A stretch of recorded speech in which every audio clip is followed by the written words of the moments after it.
Bien-aimés dans le Christ, pourquoi sommes-nous là ce matin?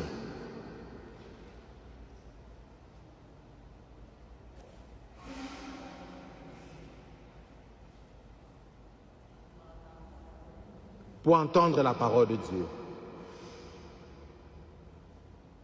Pour entendre la parole de Dieu et les autres. Parce que j'aime le Seigneur. Il ne faut pas parler pour moi, il faut parler pour vous.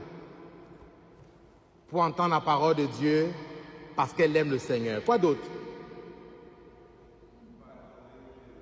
Pour adorer Dieu.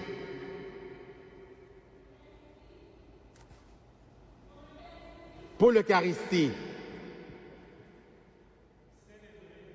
Pour célébrer Dieu. Pour suivre son chemin, parce que j'ai besoin de lui. Voyez-vous, nous avons toutes et tous des raisons d'être là ce matin. Autrement dit, nous avons fait le choix d'être là ce matin. Nous avons fait le choix de Dieu parce que j'aime Dieu, pour écouter sa parole, pour l'adorer, pour le célébrer. Bien-aimé dans le Christ, j'ai un jour rencontré une personne qui est venue me dire: Dieu est là, je suis fatigué, je suis tanné, je suis épuisé, il m'a abandonné, il m'a oublié, il ne me connaît pas. J'ai passé ma vie à le prier, à le louer. Regardez mes genoux, mon père, ses genoux étaient noirs. J'ai fléchi les genoux, mais il est où ce Dieu-là? Cette personne était en colère et m'a dit: j'abandonne. Je l'ai écouté. La personne a pleuré. Elle a chialé après Dieu. J'ai accueilli. Effectivement, elle est partie. Quand c'était bien chaud, elle est revenue me voir, la personne. Mais voyez-vous, la personne a fait de nombreux choix sans Dieu, par colère, par déception. Et nous avons chaque jour à choisir. C'est chaque jour que nous devons renouveler ce choix de Dieu. Et c'est ce que nous avons entendu dans la proclamation de la première lecture tirée du livre de Josué. Le peuple d'Israël, Josué met le peuple face à un choix. Choisir le Seigneur ou d'autres dieux. La personne en question qui est entrée dans mon bureau a fait le choix d'aller voir des voyants, des cartomanciennes, des marabouts et bien d'autres. Les esprits lui ont parlé. Les esprits l'ont dirigé vers un choix. Il n'y a pas très longtemps, la personne revient me voir. Rien n'a fonctionné, les esprits lui ont dit autre chose. Bien-aimé dans le Christ, la vie chrétienne n'est pas un long fleuve tranquille. Si on vous a dit que la vie chrétienne, c'est doux, on vous a menti. On vous a trompé. Ce n'est certainement pas l'Église catholique qui vous a dit ça. La vie chrétienne, ce n'est pas un long fleuve tranquille. Choisir le Christ, c'est prendre sa croix et marcher à sa suite. Nous devons chaque jour renouveler l'engagement, notre engagement à la suite du Christ.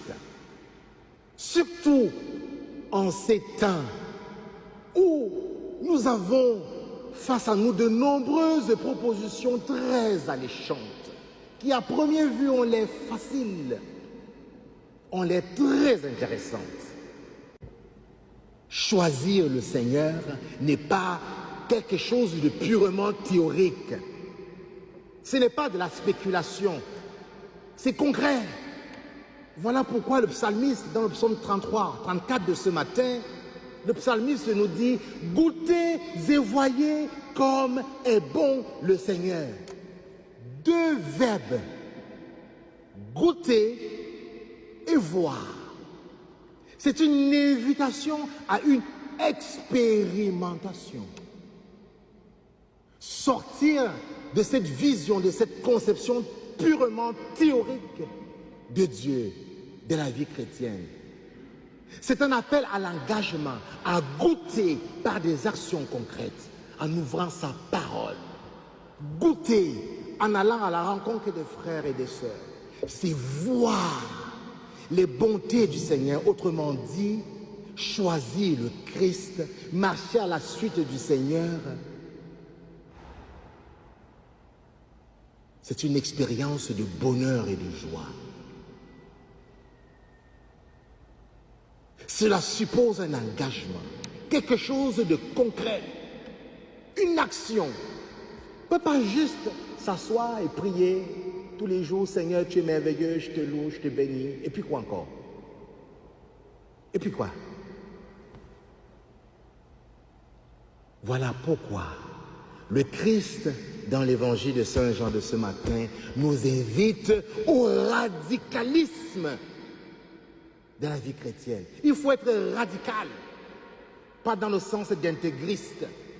Il faut être radical chaque jour. Surtout en ces moments-ci où plusieurs quittent la barque. Beaucoup quittent l'Église, beaucoup apostasient. Beaucoup refusent, rejettent le Christ.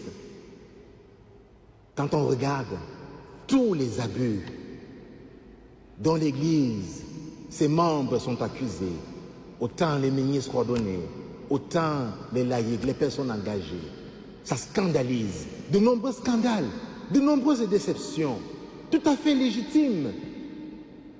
Mais beaucoup quittent la barque.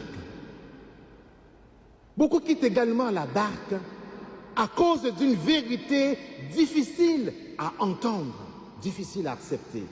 Quelqu'un me disait encore tout récemment, vous n'êtes pas fatigué, vous, d'annoncer aux gens un message très ringard, démodé, parlant de l'indissolubilité du mariage, parlant du célibat des prêtres, parlant de la non-accessibilité à la communion des couples divorcés et remariés.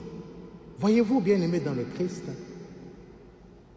tous les disciples qui ont quitté, qui ont cessé de suivre le Christ, avaient du mal à accepter la vérité, les vérités de son enseignement. C'est ce que bien souvent nous faisons aujourd'hui.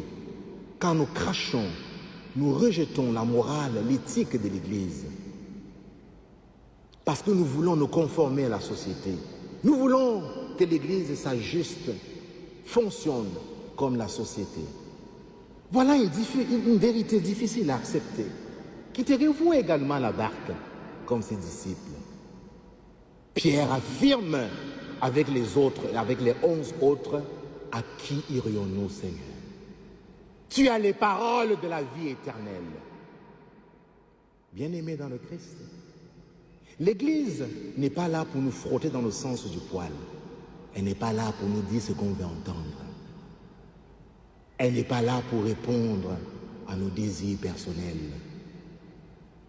L'Église n'est pas là pour être à notre mesure.